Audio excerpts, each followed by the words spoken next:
ខ្មោចក្នុងសៀវភៅរឿងនិទានកាលពីយូរលង់ណាស់មកហើយនៅក្នុងភូមិតូចមួយមានបណ្ណាល័យចាស់មួយដែលត្រូវបានគេបោះបង់ចោលគេតែងតែនិយាយថានៅពេលយប់ជ្រៅ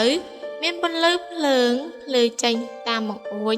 នៅក្នុងបណ្ណាល័យមួយនោះទាំងដែលទីនោះគ្មានអ្នករស់នៅទាល់តែសោះក្មេងស្រីម្នាក់ឈ្មោះស្រីពៅបានហ៊ានចូលទៅស៊ើបអង្កេតការណ៍នៅក្នុងនោះនាងបានឃើញសៀវភៅរឿងនិទានមួយក្បាលដែលមានពន្លឺភ្លឺចចាចកាលបើនាងបានបើកសៀវភៅក៏ស្រាប់តែឃើញតួអង្គនៅក្នុងរឿងកំពុងតែធ្វើចលនាជួយយើងផងសំឡេងតូចបានបន្លឺឡើង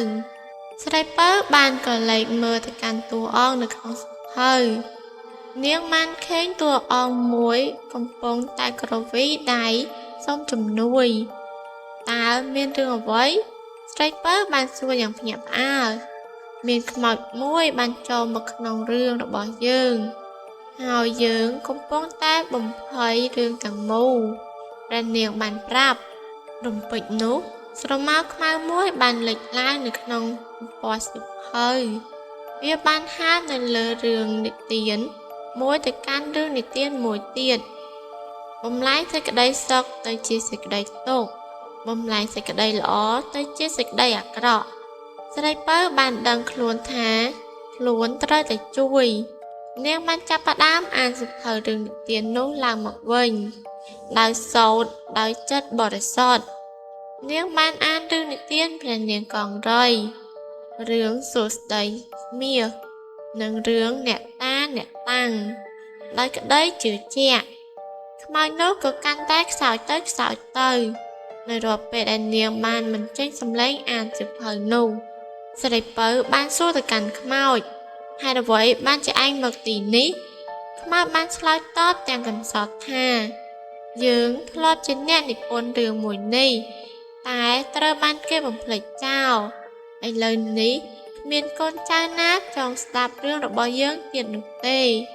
ស្រីពៅបានញឿនឆ្ងល់តែនាងមិនយល់តតែសោះ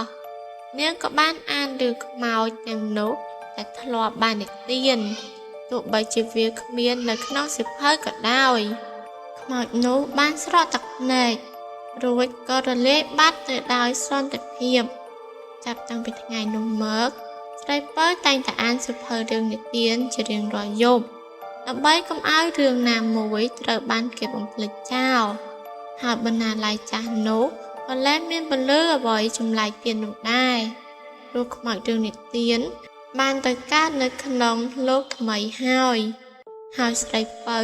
ក៏បានក្លាយទៅជាអ្នកអានរឿងប្រចាំភូមិជារៀងរាល់យប់នាងតែងតែទៅបណ្ណាល័យចាស់ដើម្បីអង្គុយអានរឿងនិទាន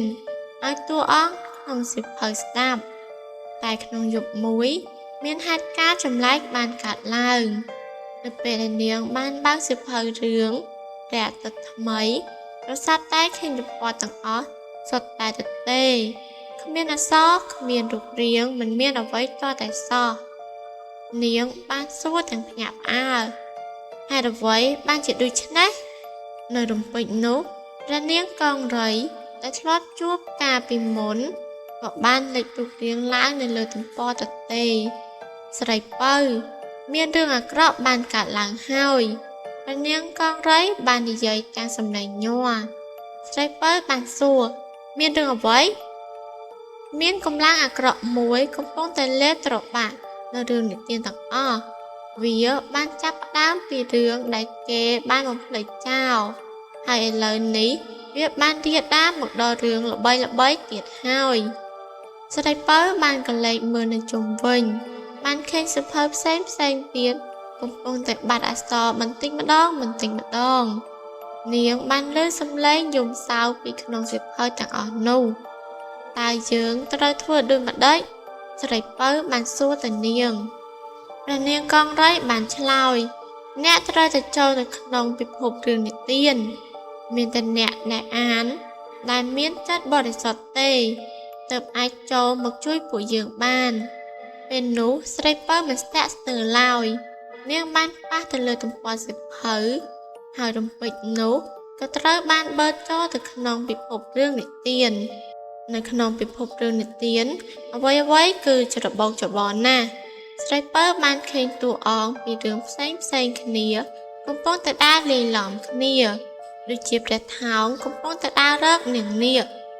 តែបែរជាទៅជួបជាមួយនឹងមេអំពីរឿងក្រពើយក្សចៅក្រមកដែលកំពុងតែដើររកមេអំបៅតែបានទៅជួបជាមួយនឹងយក្សស៊ីមនុស្សទៅវិញរឿងទាំងអស់បានច្របូកច្របល់ពាសពេញតែនឹងនេះវាពិតជាវើលវល់ខ្លាំងណាស់ស្រីពៅបាននិយាយនៅរំពេចនោះនាងបានឃើញស្រមោលខ្មៅដ៏ធំមួយបានលេចចេញឡើងនៅក្នុងសៀវភៅពីចម្ងាយមានតែរូបរាងដូចជាមាត់រណ្ដៅយក្សដែលកំពុងតែបើកជើងសាច់រឿង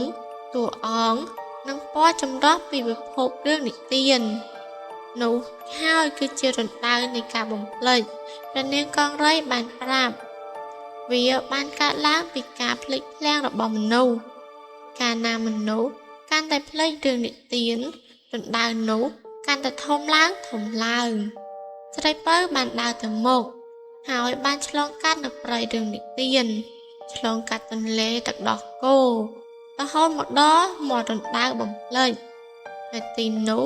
នាងបានជួបទៅនឹងអាណាព្យាបាលនៃរឿងដែលកំពុងតែព្យាយាមទប់ទល់ទៅនឹងរណ្ដៅមួយនោះអាណាព្យាបាលនោះគឺជាស្ត្រីចំណាស់ម្នាក់ដែលមានសក់សវែងអន្លាយស្លៀកសម្លៀកបំពាក់បែបបុរាណស្រីពៅបាននិយាយ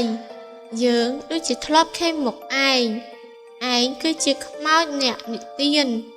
រឿងដែលយើងធ្លាប់បានជួបមែនហើយកូនស្រីចំណាស់នោះបានញញឹមយើងបានធ្លាប់មកកើតនៅក្នុងពិភពរឿងនិទាននេះតែឥឡូវពិភពនេះកំពុងតែវិនាសដែរតើយើងត្រូវធ្វើដូចម្តេចដើម្បីបញ្ឈប់រណ្ដៅនេះស្រីពៅបានសួរទៅស្ត្រីចំណាស់នោះបានឆ្លើយតបជាមួយនឹងស្រីពៅមានតែវិធីតែមួយគត់នោះគឺទៅតែមានអ្នកអានរឿងនិទានគ្រប់រឿង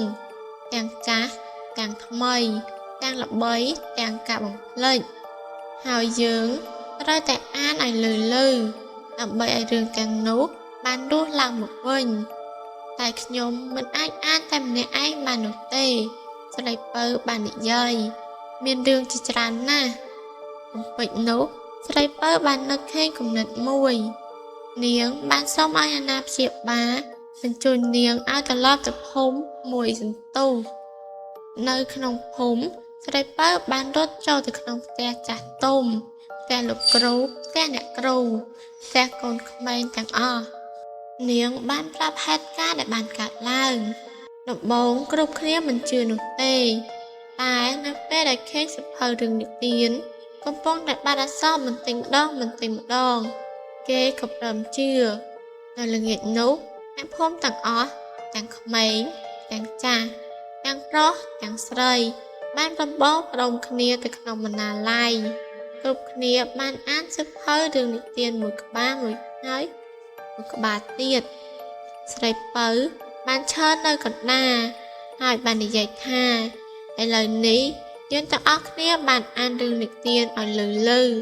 អស់ពីចិត្តអស់ពីដួងព្រលឹងនៅរំពេចនោះសំឡេងអានរបស់អ្នកភូមិបានលាន់ឮជាខ្លាំងអ្នកខ្លះបានអានរឿងព្រះអាទិត្យថ្មីហើយអ្នកខ្លះបានអានរឿងសួស្ដីមាស